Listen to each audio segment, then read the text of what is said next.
സർക്കാരിന്റെ ശബരിമലയിലെ സ്വർണ്ണ വേട്ടയിൽ പ്രതിഷേധിച്ച് അവണിശ്ശേരിയിൽ കോൺഗ്രസിന്റെ വിശ്വാസ സംരക്ഷണ നാമജപയാത്ര. കോൺഗ്രസ് അവണിശ്ശേരി മണ്ഡലം കമ്മിറ്റിയുടെ നേതൃത്വത്തിലാണ് പ്രതിഷേധം സംഘടിപ്പിച്ചത്. തൃത്താമരശ്ശേരി ശിവക്ഷേത്രത്തിൽ നിന്നും അയ്യപ്പന്റെ ചിത്രവും പുഷ്പാർച്ചനയോടെയുമായിരുന്നു പ്രതിഷേധ പരിപാടി നടന്നത്. നാമജപയാത്രയ്ക്ക് ശാസ്താംപാട്ടിന്റെ അകമ്പടിയും ഉണ്ടായിരുന്നു. 100ഓളം പ്രവർത്തകരാണ് നാമജപയാത്രയിൽ അണിചേർന്നത്.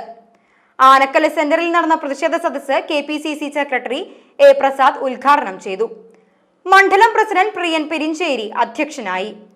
Congress block vice president KP Anoop, KR Sreenivasan, AB Aneesh, VI Johnson, Rajan Naduvil, NR ചന്ദ്രൻ, Chandu Surendran, NB Sreejith, Joy Payyappilly, CK Vinod, VI Jineesh, Atul Krishnan എന്നിവർ നേതൃത്വം നൽകി. നിറയ്ക്കെട്ട സർക്കാരിൽ നിന്ന് കേരള ജനതയെ രക്ഷിക്കുന്നതിന്റെ പ്രതീകമായി പ്രവർത്തകർ ആനക്കല്ല് സെന്ററിൽ കർപ്പൂരമൊഴിഞ്ഞ് തേങ്ങ ഉടച്ച് പ്രതിഷേധിച്ചു.